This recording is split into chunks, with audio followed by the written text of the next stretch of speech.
En la actualidad hay distintas situaciones en las que convivimos con bajas presiones, como puede ser un viaje en avión, el ascenso a grandes montañas o desplazamientos a zonas distintas del planeta en las que las alturas son totalmente diferentes. Antes de comenzar con las adaptaciones hay que tener una serie de conceptos claros. La presión parcial de agua en nuestros alveolos, debido a la constante evaporación de este gas en nuestro sistema respiratorio, se mantiene a 47 milímetros de mercurio independientemente de la altura.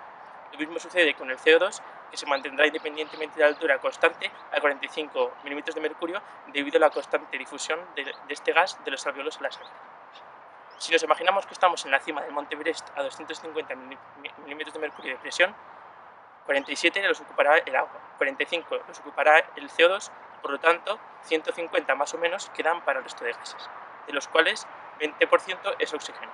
Por lo tanto tendremos una presión parcial de 35 más o menos de oxígeno en nuestros alveolos.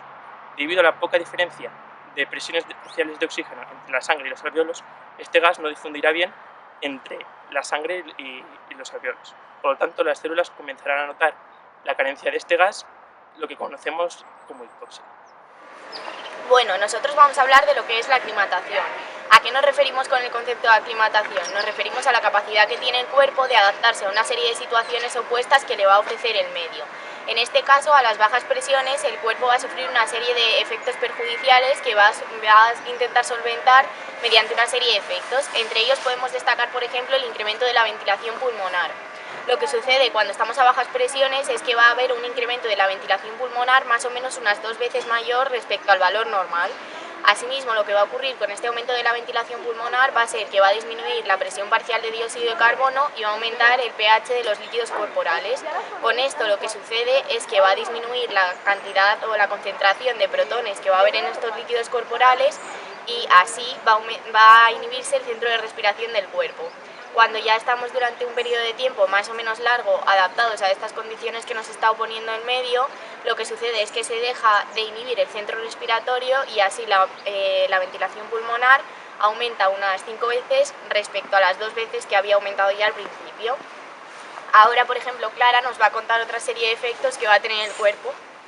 Vale. Uno de los fenómenos que ocurre frente a situaciones de hipoxia en nuestro organismo es el aumento del número de eritrocitos, y esto está en relación directa con el transporte de oxígeno a nuestros tejidos. Lo que ocurre es que cuando nos encontramos en altitudes elevadas, la presión barométrica desciende, lo que también hace que disminuya la presión parcial de oxígeno en la atmósfera, y esto produce una situación de hipoxia en nuestros tejidos. Para resolver esta situación se secreta una hormona que se denomina la eritropoyetina, y es una hormona que es activada por el factor inductible de hipoxia que sintetiza en el tejido renal. Otro de los fenómenos que ocurre en relación con el que ha dicho antes Marta es el del aumento de la capacidad de difusión pulmonar, y es que se debe a un aumento del volumen de sangre capilar pulmonar que expande los pulmones, y también aumenta el área superficial de intercambio gaseoso de los alveolos con nuestra sangre. Y también se debe por el aumento de presión pulmonar, la cual hace que se aumente el número de capilares de intercambio gaseoso en comparación como sería en situaciones normales. También con un aumento con una disminución de la presión parcial de oxígeno, hace que sea detectado por los quimiorreceptores y se aumente el proceso ventilatorio, que es lo que ha dicho Marta antes. La respiración celular es esencial para la vida porque transforma el oxígeno en energía para el organismo. Entonces, obtenemos energía a partir de 3 procesos, que son la glucólisis, la quimiósmosis y el ciclo de Krebs. El primero se produce en el citoplasma y los 2 siguientes en las mitocondrias. Entonces, un individuo que está sometido a bajas presiones de manera continuada posee mayor cantidad de mitocondrias y sistemas enzimáticos oxidativos que un individuo que, por ejemplo, vive a nivel del mar. Por lo tanto, podemos concluir que utiliza el oxígeno de una manera más eficaz. Para que los individuos que están sometidos a bajas presiones de forma continuada su organismo pueda funcionar de una forma correcta, experimentan un aumento en el número de capilares sanguíneos de tejidos no pulmonares. Los efectos agudos de la hipoxia se comienzan a notar a partir de los 4.000 metros de altura. A esta altitud se experimenta somnolencia, fatiga mental y cansancio muscular.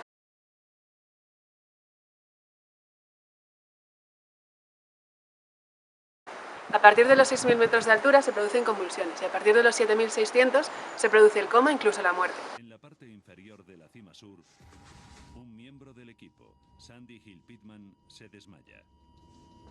Ante una situación de hipoxia, el organismo genera una serie de mecanismos que tratan de recobrar el equilibrio al cuerpo. Algunos de estos mecanismos son la hiperventilación, que tiene el objetivo de captar la máxima cantidad de oxígeno posible del medio, puesto que hay falta de oxígeno en la sangre.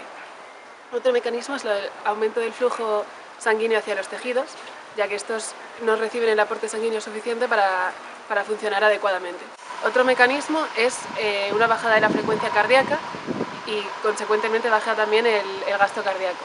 Y por último se produce hipertensión de la arteria pulmonar. El mal de alturas agudos se produce cuando una persona asciende demasiado rápido. Tiene dos consecuencias, el edema cerebral y el edema pulmonar.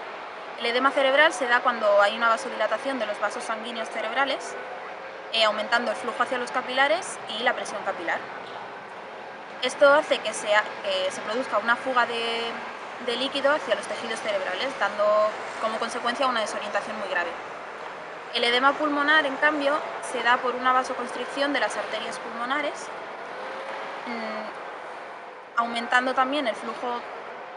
Aumenta el flujo en menos vasos sanguíneos, por lo que aumenta también la presión capilar. Esto produce un edema local y al propagarse da lugar a una disfunción pulmonar muy grave. El mal de alturas crónico se debe, en cambio, a una persona que permanece durante mucho tiempo a una altura elevada. Tiene como consecuencia el aumento de la masa de eritrocitos y por tanto del hematocrito, lo que hace que aumente la viscosidad sanguínea. Al no transportarse bien los eritrocitos, el flujo capilar disminuye y se libera menos oxígeno, llegando menos oxígeno a los tejidos. Otra consecuencia es la vasoconstricción de las arterias pulmonares debido a la hipoxia pulmonar, pues los alveolos reciben poco oxígeno. Esto hace que se constriñan todas las arterias y aumente la presión arterial pulmonar, dando así como resultado una insuficiencia del lado derecho del corazón. Y bueno, Laura nos va a hablar de la ingravidez. La ingravidez es un fenómeno que sucede cuando las fuerzas de atracción de todos los cuerpos celestes están contrarrestadas. Por lo tanto, un cuerpo permanece en caída libre. Los efectos de este fenómeno sobre el cuerpo no son muy graves. En los primeros días del viaje espacial suceden mareos debido a que las señales que reciben los centros de equilibrio del cerebro están alteradas por la falta de gravedad. También se desplazan los líquidos internos, ya que sin gravedad no hay presión hidrostática, y hay una disminución de la actividad física porque no necesitamos de la contracción muscular para contrarrestar la fuerza de la gravedad, porque esta simplemente no está. En viajes espaciales de mayor duración, de hasta semanas o meses, aparecen otra serie de síntomas. El primero es la disminución del volumen sanguíneo y de la masa eritrocitaria, la disminución de la masa muscular y de la capacidad de trabajo, y la disminución del gasto cardíaco máximo. Estos síntomas van evolucionando hasta que llegan a un máximo al cabo de unas semanas, pero se pueden contrarrestar con programas de ejercicio que han diseñado los programas espaciales para contrarrestar toda esta serie de fenómenos. El último síntoma, que es el más grave y el que no se puede contrarrestar con el ejercicio, es la pérdida de masa ósea, calcio y fosfato, ya que estos no se pueden asentar en los huesos porque no están las fuerzas ni las presiones que nos da la gravedad para que se puedan asentar. Al regresar del viaje espacial, también tenemos una serie de síntomas que nos llevan a la adaptación otra vez a la vida terrestre. El primero es que a la vuelta vuelven a suceder mareos por la misma razón que sucedieron a la ida, y durante el primer y el segundo día puede haber desmayos, ya que el volumen sanguíneo está disminuido y además, debido a la falta de gravedad prolongada, los mecanismos de regulación de la presión arterial están algo atrofiados. Otra vez, la fuerza de trabajo y la pérdida de masa muscular también es un problema, pero que se soluciona con ejercicio. Y el más difícil de contrarrestar nuevamente es la pérdida de masa ósea, de calcio y de fosfato, pero que al cabo de unos meses se soluciona sin ningún problema.